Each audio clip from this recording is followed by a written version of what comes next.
네, 우리 옆에 분들과 이렇게 한번 인사해 볼까요? 주님의 이름으로 사랑합니다. 네, 주님 이름으로 사랑합니다. 네, 여러분 조금 웃으면서 해볼까요? 여러분 표정 잘 안 보이시죠? 저는 잘 보이거든요. 되게 살벌해요. 그래서 사랑합니다 이렇게 하는데 이건 좀 다시 한번 좀 웃으면서 여러분이 좀 기분이 좀 나아지게 한번 웃으면서 인사해 볼까요? 주의 이름으로 사랑합니다. 네, 네 축복합니다. 사랑합니다. 네, 네 한결 낫네요.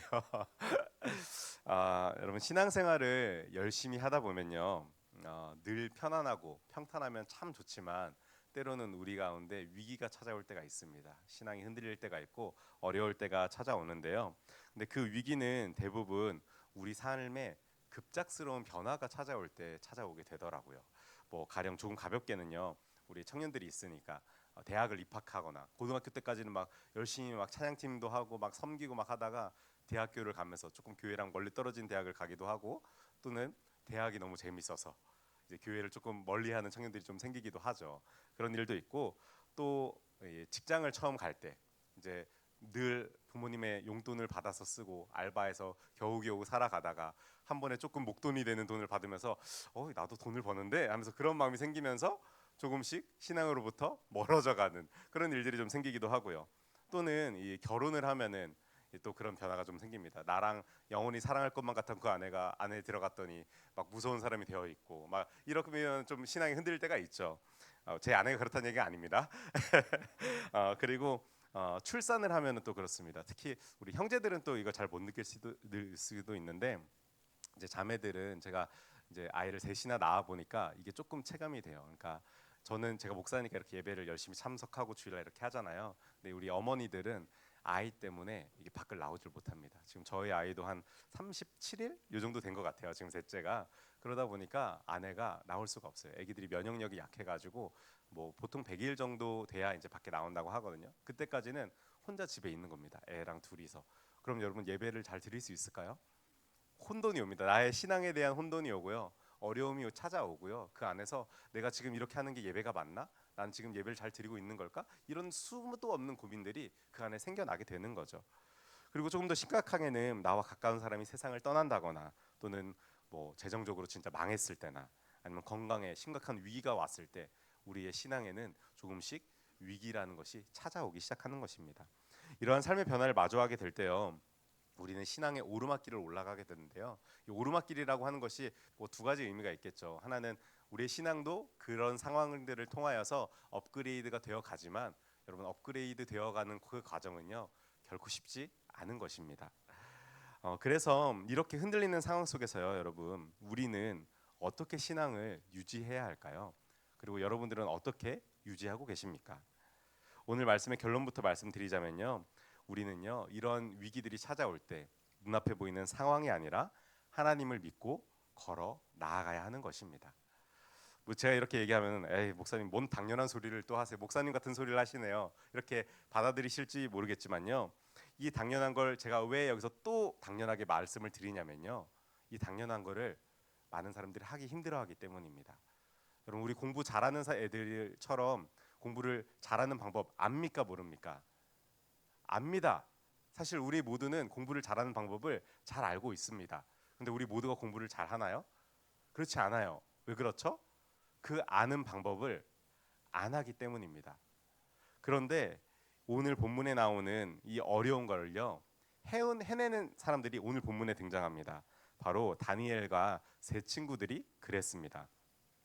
이 다니엘과 세 친구들은요 바벨론이 이 남유다 사람들을 포로로 끌고 갔을 때 첫 번째로 끌려갔던 사람들입니다. 그러니까 첫 번째라 그러면은 제일 앞장서서 갔던 사람이라 생각할 수도 있는데 그런 느낌이 아니라요, 포로를 이제 세 번에 거쳐서 가거든요. 1차 포로, 2차 포로, 3차 포로 이렇게 해서 바벨론이 한 번에 몽땅 데려가는 게 아니라요 좀 유능한 애들을 데려갑니다. 그래서 유능한 인재들을 데려가면서 이 다니엘과 세 친구들은요 포로였음에도 불구하고요 그 바벨론으로 끌려가서 왕이 먹는 음식을 먹었고 왕이 머무는 숙소에서 머물렀고요. 그리고 그 갈대아인 바벨론의 언어와 학문을 가르치고 공부했던 사람들이 이 다니엘과 세 친구들이었습니다. 이들이 이런 혜택을 받았던 이유는요 바벨론의 포로 수용 정책 때문에 그랬는데요, 바벨론 사람들은 이 포로로 끌고 올 때 아무나 끌고 오지 않았습니다. 포로로 끌고 오는 나라에서 정말 유능한 애들, 똑똑한 애들, 쉽게 얘기해서 왕족, 귀족, 그리고 유대인으로 말할 것 같으면은 제사장 집단들. 그러니까 그 나라에서 엘리트 집단에 속하는 사람들을 가장 먼저 포로로 끌고 갔습니다. 왜요? 얘네들을 그냥 끌고 간 게 아니라 이 유능한 애들 끌고 와서 잘 먹이고 가르치고 교육하면서 그 나라가 완전히 망해버리게 하는 그런 정책을 사용했던 겁니다. 그래서 이 사람들이 이 그 포로를 끌고 와서 그 전에 누렸던 그 혜택들을 그대로 누릴 수 있게 보장을 해주는 거죠. 유대인으로 하여금은 회당을 만들 수 있게 해줬습니다. 회당이 뭐죠? 예배당입니다. 하나님을 예배하는 예배당을 바벨론에 지을 수 있게 해줬습니다. 그리고 하나님을 예배할 수 있도록 모임을 갖는 것을 허락해줬습니다. 그뿐만이 아니었습니다. 이 사람들이 어떤 사람들이었다 그랬죠? 왕족, 귀족, 제사장 집단. 그러니까 돈이 많은 사람들이었습니다. 그런데 이 사람들의 사유 재산을 인정해 줬습니다. 바벨론에서도 마음대로 쓸 수 있게 이 사람들의 사유 재산을 인정해 줬던 것뿐만 아니라요. 이런 유대인들이 자신들의 프라이드로 느끼는 것 중에 하나가 뭐냐면은 혈통이 섞이지 않았다라는 겁니다. 그러니까 피가 다른 이방 민족과 섞이지 않은 민족이 유대인이다라고 말을 하면서 사마리아 사람들을 되게 무시하죠. 왜냐하면 사마리아 사람들이 북이스라엘 사람들이었는데 이 북이스라엘 사람들은 아수르의 포로 정책으로 인해서 피가 섞였거든요. 그래서 이 남유다 사람들은 이 북이스라엘 사람들 사마리아 사람들이라 부르면서 상종도 안 했던 것입니다. 그런데 이 사람들이 유대인들이 이 혈통을 유지할 수 있었던 아주 중요한 이유 중에 하나가요. 이 바벨론의 포로 정책이었습니다.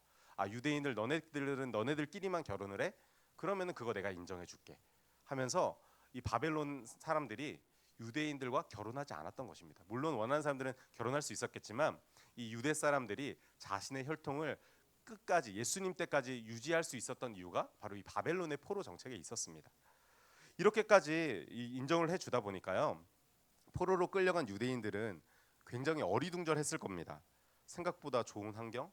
아니 사실은요. 이 남유다보다 훨씬 더 넉넉한 환경과 그리고 어느 정도 높은 수준의 자유도를 자신들에게 주어졌기 때문에 이 사람들은 어리둥절했지만 내심 그 마음을 누리면서 그 상황들을 누리면서 살아갔을 겁니다. 그런데 여러분 이거를 다른 말로 하면요. 유대인들은 바벨론이 시키는 대로만 하면 어떻게 해요? 바벨론이 시키는 대로만 하면요. 자신들이 누릴 수 있는 권한을 여전히 누리면서 살 수 있었다라는 것입니다. 그런데 여기서 여러분 우리가 주의하고 놓치지 말아야 될 말이 방금 반복했던 말입니다. 뭐였죠? 바벨론이 시키는 대로만 하면. 여러분 바울이요. 고린도후서 11장을 쓰면서요. 이런 이야기를 썼는데요. 사탄도 자기를 광명의 천사로 가장하나니 라고 말합니다. 사탄이 어떻게 가장한다고요? 광명의 천사로 자기를 가장한답니다. 다른 말로 하면요. 여러분 사탄이요. 무서운 얼굴로 나타나서 협박하지 않는다는 겁니다. 너 예수 믿지 마. 너 교회 가지 마. 이렇게 말하지 않는다는 겁니다. 어떻게 해요? 우리 내 주변에 내가 생각하는 가장 선한 사람을 한번 떠올려 보십시오. 그 사람의 얼굴을 하고 사탄이 나타나는 겁니다. 교회 오늘 좀 쉬자. 오늘 가지 말고 좀 아니면 조금만 지각해 괜찮아. 5분 뭐 하나님 그 정도 째째한 분 아니야. 맞는 말이죠. 그죠? 근데 틀린 말을 또 하는 겁니다. 여러분 예수님이 공생애를 시작하시면서부터요. 제일 먼저 당하신 게 무엇인지 아십니까? 사탄으로부터 시험을 당합니다. 그런데 성경을 여러분 자세히 읽으면요. 예수님이 광야로 가시는데요. 성령에 이끌려 가셨다고 말합니다. 그러니까 그 시험을 누가 준 거예요? 사탄이 갑자기 나타나서 준 거예요? 아니요. 성령님이 예수님을 이끌어서 광야 가운데 넣으신 겁니다. 그리고 그때 힘든 그 상황에서 40일 동안 금식하고 배가 줄였던 그때에 사탄이 나타났던 겁니다. 하나님이 사탄을 시킨 게 아니라요. 그런 힘든 상황 속에 하나님이 예수님을 밀어 넣으셨고 그리고 그 상황 속에서 사탄이 등장한 겁니다. 여러분 어려울 때 사탄이 등장합니다. 그런데 여러분 사탄이 말하는 게 뭡니까?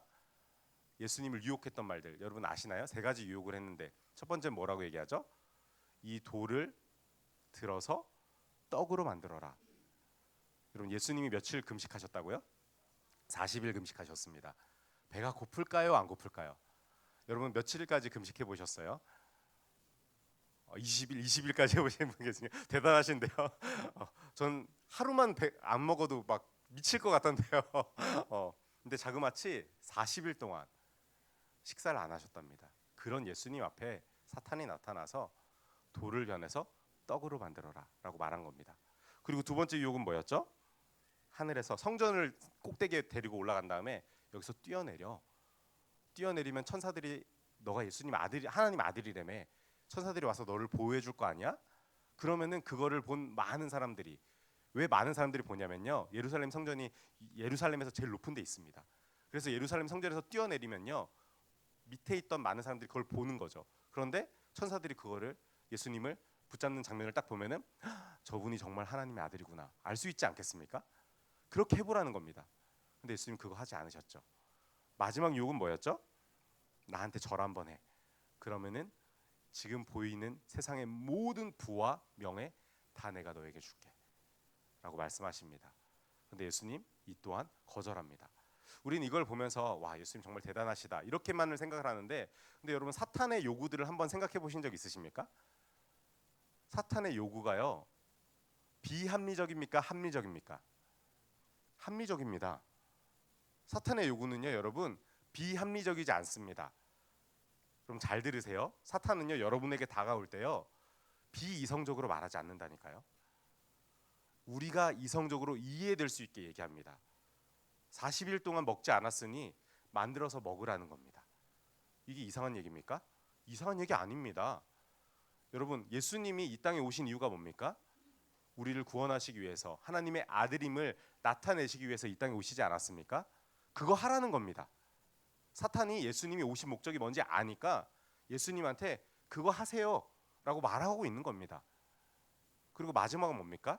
세상에서 누릴 수 있는 모든 부와 명예 절 한 번 딱 하면 됩니다. 여러분 눈 한 번 딱 감고 그냥 절 한 번만 하면은 세상에서 누릴 수 있는 모든 권한을 다 주겠답니다. 여러분 사탄이 그런 능력이 있거든요. 그런데 예수님 그걸 거절하신 겁니다. 왜 그럴까요?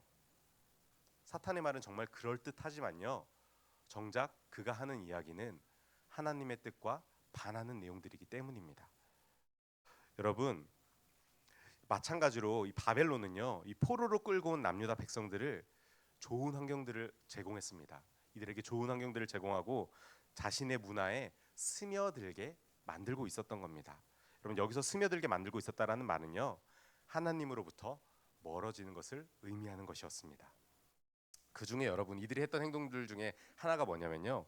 다니엘 1장 보면은 그 이야기가 등장하는데 이 사람들의 유대식 이름을 바벨론식의 이름으로 변경하게끔 합니다. 어떻게 한다고요? 유대식 이름을 바벨론의 이름으로 변경하는 겁니다. 마치 일제 시대 때 우리 창씨개명이라고 하나요? 우리 저희 할머니도 일본 이름이 있으시던데 그 일본 이름으로 바꾸게 하는 겁니다. 그런데 우리가 문득 그런 생각이 들 수 있습니다. 뭐 이름 하나 바꾸는데 좀 바꿀 수도 있지 이렇게 생각할 수도 있는데요. 근데 여러분 유대인들의 이름의 의미에는요 되게 큰 의미가 있습니다. 오늘 본문에 이 다니엘과 세 친구들의 이름을 한번 살펴보면요. 세 친구들의 이름이 이렇습니다. 다니엘, 하나냐, 미사엘, 아사랴. 이 이름들이 세 친구들의 이름이었는데 뜻이 제가 옆에 이렇게 적어놨거든요. 다니엘은 무슨 뜻이죠? 하나님은 나의 심판자. 하나냐는요? 하나님의 은혜. 미사엘은요? 누가 하나님과 같은가? 아사라는요? 도우셨다. 특징이 뭘까요? 다 하나님과 관련되어 있습니다. 하나님께 집중이 되어 있고요. 하나님을 높이는 거고요. 자기 이름만 들어도 하나님을 떠올릴 수 있는 이름들입니다. 그런데 바벨론에서 제시한 이름들이 뭡니까? 이렇습니다. 벨드사살, 다니엘은 벨드사살, 하나냐는 사드락, 미사엘은 메삭, 그리고 아사랴는 아벳느고라고 부릅니다. 벨드사살의 이름의 뜻은요. 벨이 나의 보호자라는 뜻입니다. 벨은 뭐냐면요. 바벨론의 신입니다. 바벨론을 만드는 그 신 중에 하나가 벨이라는 신이고요. 사드락은요. 마르뚝의 명령이라는 뜻입니다. 마르뚝도 바벨론의 창조 설화에 나오는 신 중에 하나입니다. 그리고 메삭은 아쿠아 같은 신이 누구인가? 아쿠아 어디서 많이 들어봤죠? 우리 물 이름이죠. 근데 이 고대에서 나온 뜻이에요. 물이란 뜻이 있는데 그럼 뭐를 관장하는 신일까요? 물을 관장하는 신입니다. 아쿠아 같은 신은 누구인가? 바벨론에서 믿는 신이죠. 그리고 아벳느고 느고의 종이란 뜻입니다. 느고도 역시 바벨론의 신 중에 하나입니다. 여러분 이 이름들의 특징은요, 전부 우상을 숭배하는 이름으로 바꿔버리고 있었던 것입니다. 여러분 하나님 중심의 이름에서 바벨론의 우상을 섬기는 이름으로 이 바벨론 사람들이 변경한 것입니다. 그런데 여러분 이름을 바꾼 것뿐만 아니라요, 이들에게 제공된 음식, 그러니까 다니엘과 세 친구들, 아주 유능한 친구들이라 그랬죠. 얘네들한테 왕궁 교육을 시키면서 제공했던 음식은요, 바로 우상에게 바쳐진 음식들이었습니다. 근데 여러분 우리가 잘못 생각할 수 있는 게, 우상에게 바쳐진 음식이라 그러면은 뭔가 막 향 피울 것 같고 막 뭔가 뭐 안 좋은 음식 이렇게 낼 것 같죠. 그런데 여러분 한번 우리가 예수님 앞에 헌금을 드릴 때 어떻게 드리죠? 주머니에 갑자기 나 돈 있나 그러고 막 꾹꾹이한 거 이렇게 내나요? 그렇게 안 내죠. 준비를 해옵니다. 우리가 헌금을 하나님께 드릴 때 최선의 것, 최고의 꽃을 드리기 위해서 우리가 잘 준비해서, 제가 어릴 때는 어머니가 다리미로 이렇게 쫙 다려가지고 헌금 주시기도 하셨거든요. 그래서 그 빳빳한 종이를 가지고 이렇게 내기도 하면서 그렇게 헌금을 드렸는데, 그게 하나님께 드리는 마음이죠. 근데 여러분 하물며 우상을 섬기는 사람들이었습니다. 우상, 자신의 신에게 제물을 드릴 때 하찮은 것을 드릴까요?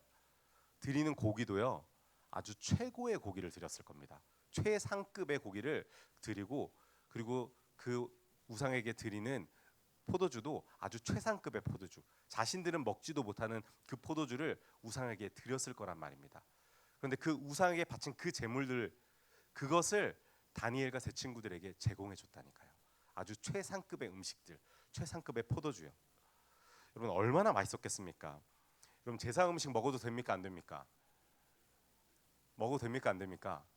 이거 되게 캐캐 묵은 한국교회 오래된 습관 중에 하나인데, 막 먹으면 안 돼 그러면서 저도 어릴 때 안 먹었었거든요. 먹어도 됩니다, 여러분. 먹어도 돼요. 술 마시면 됩니까 안 됩니까? 제가 갑자기 여기서 먹어도 됩니다 이러면은 와 막 이럴 친구들이 있을 것 같은데, 먹어도 됩니다, 여러분. 먹어도 돼요. 죄라고 얘기하지 않습니다. 물론 마시고 취하지 말라라고 성경에서 마시지 말라라고 말하는 부분도 있습니다. 굉장히 있습니다. 그런데 술 마시는 것 자체를 죄로 여기지 않습니다, 여러분. 여러분 제가 이렇게 얘기했다고 해서 야 우리 교회 목사님이 술 마셔도 된대. 그래서 가서 막 여러분 제 이름 파지 마십시오. 그런데 왜 우리가 이런 것들을 멀리해야 할까요? 왜 우상에게 바친 제물들, 그리고 술 같은 것들, 세상에서 좋다고 하는 것들, 그런 것들 왜 우리가 하면 안 될까요? 왜 우리가 멀리해야 될까요? 다른 건 아닙니다. 여러분 우리의 신앙이 흔들릴 수 있기 때문입니다. 여러분 술 마셔도 된다고 제가 말씀드렸죠. 그런데 동시에 마시지 말라고 말씀드리는 이유는요, 그것이 여러분의 신앙을 흔들기 때문입니다. 여러분을 바라보는 믿지 않는 많은 사람들이 여러분을 보고 시험에 들기 때문에 그거 먹지 말라는 겁니다. 그것 자체가 죄가 아니라 그것 이후에 나오는 모든 것들이 우리를 흔들 수 있고요, 우리의 신앙을 하나님께로 집중하지 못하게 하기 때문에 우리가 조금씩 타협하고 조금씩 내어주는 그런 행동들 때문에 우리가 하나님께로 향하는 그 신앙이 송두리째 흔들려 버릴 수 있기 때문입니다. 여러분 별것 아닌 것처럼 다가와서요, 하나 둘씩 우리가 타협하게 하는 것이 사탄의 방법입니다. 여러분 정말 기억하시기 바랍니다. 이 다니엘과 세 친구들에게도요, 이 사람들이 강제하지 않았습니다. 이들이 거절했을 때 그거 받아들입니다, 바벨론이. 그런데도 계속 주는 겁니다. 눈앞에 깔아놓는 겁니다. 괜찮아, 먹지 않겠다고? 그래 알겠어, 내가 혼날지 모르겠지만 그래도 일단 차려는 놓을게. 눈앞에 펼쳐놓는 겁니다. 여러분 사탄은요 우리에게 이렇게 다가옵니다. 마치 자기가 심판자가 되어가지고요, 하나님과 우리를 협상 테이블 앞에 딱 앉힙니다. 앉혀서 야 하나님한테 이건 힘들다고 얘기해. 야 이 정도는 너가 할 수 있다고 얘기해. 할 수 있지. 너가 하나님 이거 용서해 주시면 너 이건 받아들여야 돼. 이렇게 협상하게끔 만듭니다. 그러면서 우리는 그렇게 얘기를 하겠죠. 하나님 저 이 정도는 할 수 있어요. 그런데 그거는 못 하겠어요. 저한테 요구하지 마세요. 이런 모습이 우리 안에 있습니다. 그런데 여러분 한번 생각해 보십시오. 우리가 하나님과 협상할 수 있는 존재들입니까? 여러분 우리는 피조물입니다. 하나님이 지으신 피조물입니다. 신약 성경을 보면은 주는 토기장이 나는 톡이라는 표현이 나오거든요. 우리가 생긴 모양이 이런데 하나님한테 찾아가서 하나님 왜 저를 이렇게 만드셨어요? 라고 할 권리가 없다라고 설명을 하는 것입니다. 왜요? 우리를 이렇게 만든 모습은 누구에게 있습니까?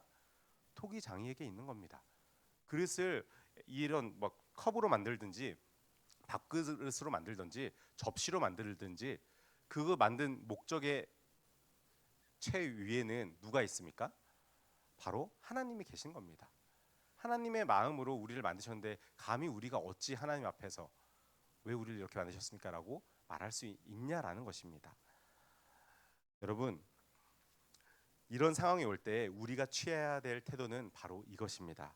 우리 다니엘서 1장 8절 말씀 같이 한번 읽어볼까요? 시작.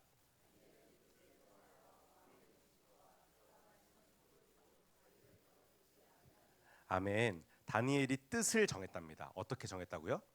왕의 음식과 그가 마시는 포도주로 자기를 더럽히지 않겠다고 뜻을 정했다는 것입니다. 여러분, 다니엘과 세 친구들은요 포로였습니다.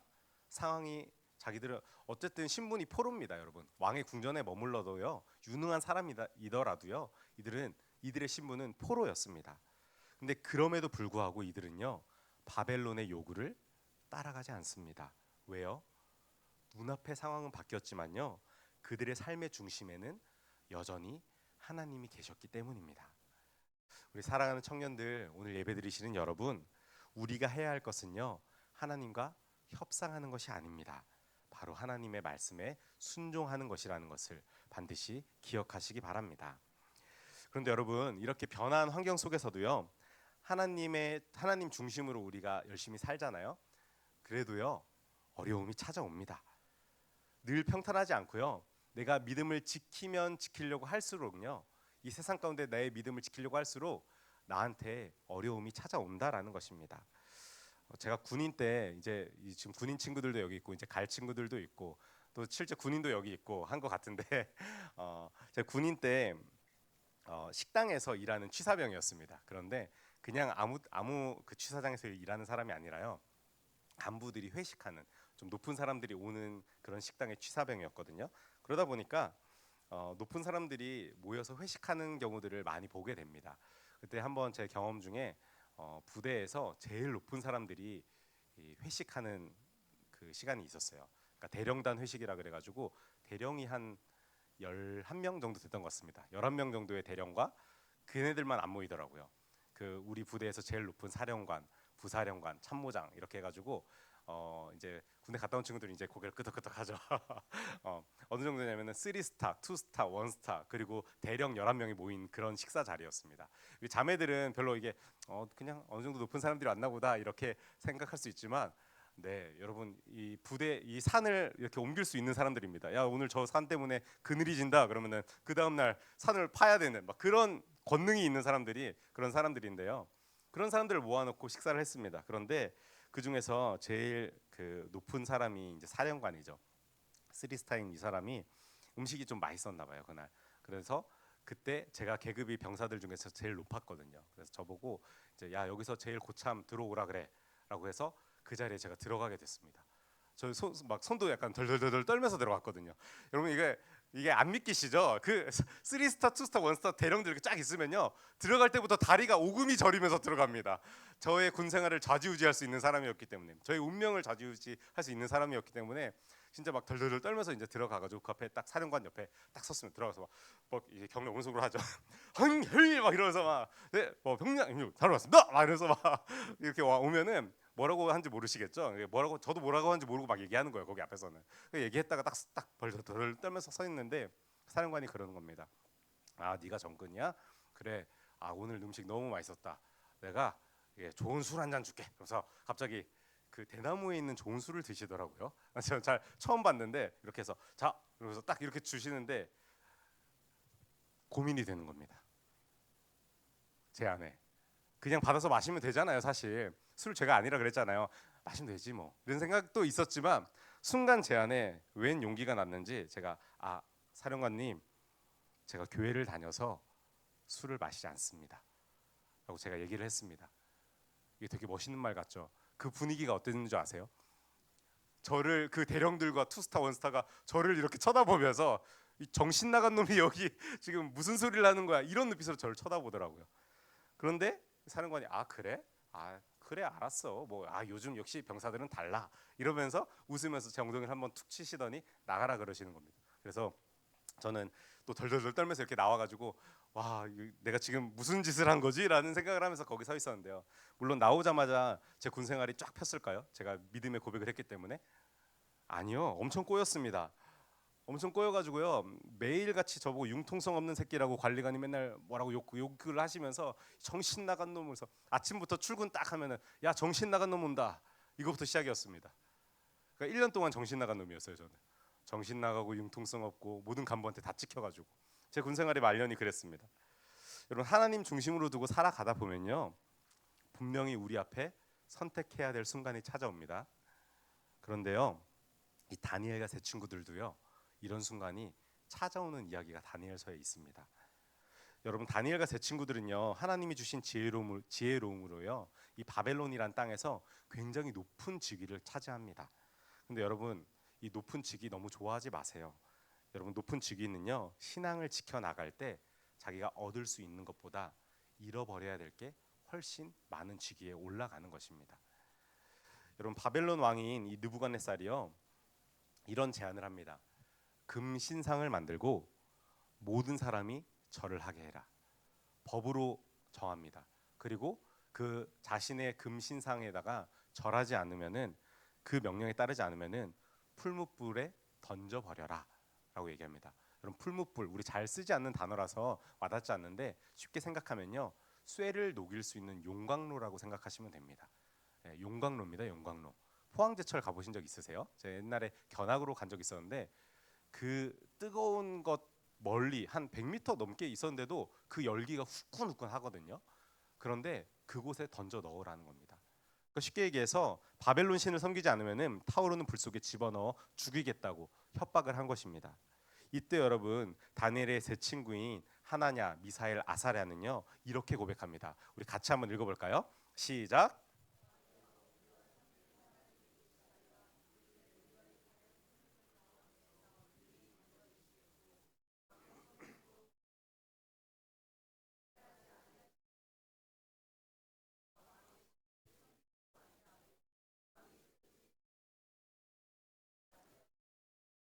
아멘. 여러분 어디서 많이 본 가사죠. 오늘 우리가 아까 예배 드리면서 박수 치면서 막 신나게 막 불렀던 찬양 아닙니까? 그리 아니하실지라도 그렇게 하지 아니하실지라도 여러분 이 고백은요 바로 이 하나냐 미사엘 아사랴의 목숨을 건 믿음의 고백이었습니다. 그러니까 이렇게 얘기를 하는 겁니다. 하나님이 우리를 구하실 것입니다. 그러나 만일 그렇지 않더라도 우리는 하나님을 배신하지 않겠습니다. 라고 말을 하고 있는 겁니다. 여러분 이들은요 이런 순간의 선택으로 지금 누리고 있는 모든 것을 포기해야 하는 것뿐만 아니라 자신의 생명까지도 걸어야 되는 순간이었습니다. 그러나 그때에도 이들은 왕 앞에서 담대하게 말하고 있습니다. 하나님이 우리를 구하실 것입니다. 그렇게 하지 아니하실지라도 우리는 하나님을 배신하지 않겠습니다. 여러분 그들의 한치의 흔들림 없는 믿음의 고백을 할 수 있었던 것은요 삶의 중심이 그들의 중심이 여전히 하나님을 향하고 있었기 때문입니다. 여러분 이러한 고백으로요 이 세 친구들이 갑자기 느부갓네살이 이 고백을 딱 듣고 그래 대단하구나 하면서 딱 풀어줬을까요? 그렇지 않았습니다. 어떻게 했어요? 풀무불 가운데로 던져버렸습니다. 이 풀무불이 이 얘기를 듣고 느부갓네살이 완전 소위 빡이 쳤어요. 돌았어요. 그래가지고 야 불 더 뜨겁게 그래가지고 얘네들을 풀무불에 던지려고 갔던 그 하인들이 불에 안 들어갔는데 타 죽을 만큼 불이 뜨거웠습니다. 그런 불 가운데 얘네들을 던져버린 겁니다. 여러분 생각해 보십시오. 위험이 피해갔습니까? 피해가지 않았습니까? 피해가지 않았습니다. 여러분 우리가 되게 많이 착각하는 신앙의 착각 중에요. 예수님을 믿으면 만사형통한다라고 생각하는 경우가 되게 많이 있습니다. 돈을 잘 벌게 되고 뭐 취직이 잘 되고 결혼 잘하고 대학 잘 가고 이런 거를 우리가 상상하면서 예수를 믿는 경우가 있는데요. 여러분 진짜는 뭐냐면요. 예수님을 잘 믿어도요. 우리 가운데 어려움이 닥칠 수 있다는 겁니다. 이 하나냐 미사엘 아사랴가 하나님을 향한 그 믿음의 고백을 사람들 앞에 선포했음에도 불구하고 풀무불에 들어갔던 것처럼 우리가 우리의 신앙을 드러내는 그때에 우리 가운데 어려움이 충분히 닥칠 수 있다라는 것을 우리는 오늘 읽을 수 있는 것입니다. 그런데 그 순종 가운데 우리가 얻을 수 있는 거는요, 하나님이 우리와 함께 하시는 놀라운 경험을 우리가 할 수 있게 되는 것입니다. 그럼 풀무불에 들어간 이 하나냐, 미사엘, 아사랴가 다 죽었습니까? 아니요. 눈앞의 공포와 실제로 그 공포 속에 들어가 버렸지만 그들은 죽지 않았습니다. 그들은 도리어 하나님의 지키심을 경험하게 되고, 그리고 그곳에서 살았던 이 아이들을 보며 당시 왕이었던 느부갓네살은 하나님을 찬양하기 시작합니다. 믿음의 고백으로 인하여서 이들이 당한 어려움에도 그들이 하나님을 찬양하는 모습을 보고 그 왕이었던, 그 법을 만들었던 느부갓네살이 하나님을 찬양하게 됐다니까요. 사랑하는 우리 청년들, 오늘 예배 오신 여러분, 이 하나냐, 미사엘, 아사랴와 같은 믿음의 고백이 저와 여러분들의 고백이 되기를 주님의 이름으로 축원합니다. 그리고 여러분, 이 세 친구들보다요 좀 더 높은 직위를 가진 사람이 있었습니다. 누구죠? 바로 다니엘이란 사람입니다. 그럼 다니엘 역시 이 믿음의 선택을 해야 할 상황에 직면하게 되는데, 이게 다니엘 6장의 이야기입니다. 6장쯤 넘어가면요 나라가 바뀝니다. 바벨론이란 나라에서 이제 페르시아, 성경에서는 바사라는 나라로 나라가 바뀌게 되거든요. 이 바벨론이 없어집니다. 없어지고 이 바사 제국이 뜨는데, 놀라운 건요, 나라가 바뀌었는데도 다니엘은 관직을 유지합니다. 왜 그럴까요? 너무 유능한 사람이었던 거예요. 다니엘이 정말 똑똑하고 정말 일도 잘하고 나라를 잘 다스리는 사람이었기 때문에 나라가 바뀌고 왕이 몇 번씩이나 바뀌는데도 그 자리를 그대로 유지할 수 있었던 사람이 이 다니엘이라는 사람이었습니다. 그러다 보니까 이 당시 다리오 왕일 때, 페르시아의 다리오 왕일 때, 다리오 왕이 이 다니엘을 얼마나 사랑했는지, 너무나 아끼고 충성스럽게 데리고 있었던 겁니다. 그쯤 되면은 다니엘도 좀 뺀질뺀질 할 만한데 그러지 않았습니다. 다니엘도 자기에게 맡겨진 일에 최선을 다하고 열심히 그 나라가 잘됨을 위해서 열심히 노력했던 사람이 이 다니엘이었습니다. 그러다 보니까 이 다니엘을 보고요, 다른 주변의 관료들이 질투를 하기 시작하는 겁니다. 아, 저 자식 때문에 내가 진급을 못하네. 왜 이렇게 열심히 해서 나를 힘들게 하는 거야? 자꾸 쟤처럼 일하라고 하잖아 라고 얘기하면서 막 불평불만이 막 생겨나기 시작한 겁니다. 그러면서 이 다니엘을 향한 흠을 찾기 시작합니다. 다니엘을 어떻게 하면 무너뜨릴 수 있을까? 어떻게 하면은 법에 걸려서 이 나라에서 쫓아낼 수 있을까? 이런 고민을 하면서 다니엘을 계속 지켜보는데요, 다니엘이 어떤 흠도 잡음도 나지 않았던 사람이었습니다. 그러다 보니까 이 사람들이 다니엘을 유심히 관찰하는 가운데 딱 한 가지, 다니엘이 매일 하는 것을 발견했습니다. 그게 뭐냐면요, 다니엘이 하루 3번 기도를 하는데 정해진 시간에 예루살렘을 향하여서 창문을 열고 하나님 앞에 기도하는 거였습니다. 다니엘이 단 하루도 한 타임도 빼먹지 않고 했던 행동이 바로 이러한 하나님 앞에 기도하는 일이었습니다. 그래서 이걸 보고요, 관료들이 이거다 라고 생각을 하면서 왕한테 쪼르르 달려가 가지고요, 신나게 왕이 좋아할 만한 법을 얘기합니다. 그리고 왕에게 이러한 법을 좀 제정해 주십시오 라고 이야기를 하는데요, 그 법이 어떤 거냐면은 지금부터 30일간 왕을 제외한 어떤 신에게 기도하는 사람은 사자굴에 쳐넣으십시오. 이 법을 제정해서 지금 온 세상의 왕인 다리오 당신을 높여드리는 30일간의 축제 기간을 가집시다. 이렇게 얘기를 한 겁니다. 여러분, 왕이 들었을 때 흡족한 내용일까요? 아닐까요? 아주 흡족했겠죠. 그래? 좋아. 그럼 법 제정하자. 그러면서 그 조서에 왕의 인장을 찍게 됩니다. 여러분, 페르시아 법에 어떤 법이 있냐면요, 왕의 인장이 찍힌 그 조서는요 함부로 바꿀 수 없는 겁니다. 심지어 왕의 명령이더라도, 그러니까 아까 또 왕이 다리오 왕이 다니엘 사랑했다 그랬잖아요. 다니엘이 위기에 닥치면은 그거 조서 그냥 찢어버리면 되는 거 아니야? 이렇게 우리 쉽게 생각할 수 있는데 그렇지 않았어요. 아무리 그 사람이 왕일지라도 그 왕의 인장이 찍힌 문서에는 그대로 바로 법적 효력이 가지는 게 페르시아의 법이었습니다. 그래서 이 법적 효력이 즉시 발생하면서 지금부터 30일간 다른 신에게 기도하는 사람은 사자굴에 들어가게 되는 것이었습니다. 그런데 놀라운 것은 무엇이냐면요, 다니엘의 행동이었습니다. 우리 오늘 본문 6장 10절 말씀 같이 한번 읽어볼까요? 시작.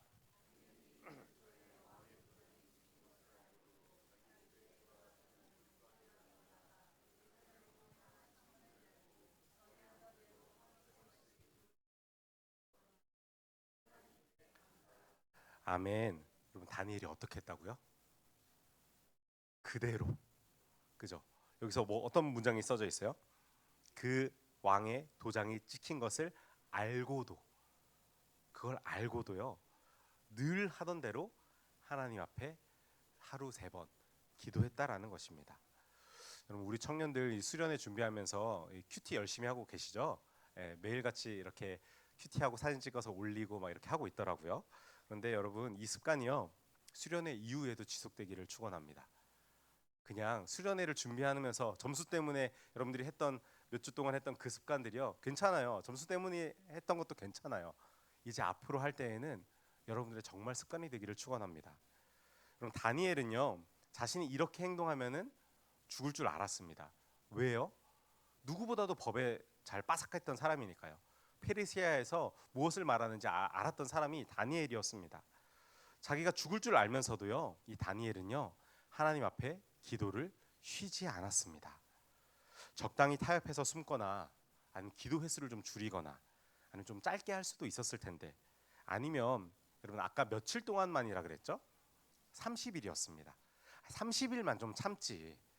30일만 기도 잠깐 멈추고 해도 하나님 뭐라고 안 하실 텐데. 그런데 여러분, 다니엘은요, 그렇게 하지 않았다라는 것입니다. 누구보다도 당당하게 내가 믿는 그 하나님을 드러내면서 매일 기도로 나아갔습니다. 여러분 다니엘이 이럴 수 있었던 것은요, 세 친구들처럼 다니엘 역시 하나님을 중심에 두고 살았기 때문입니다. 그리고 그 결과 다니엘도요, 위험이 피해가지 않았습니다.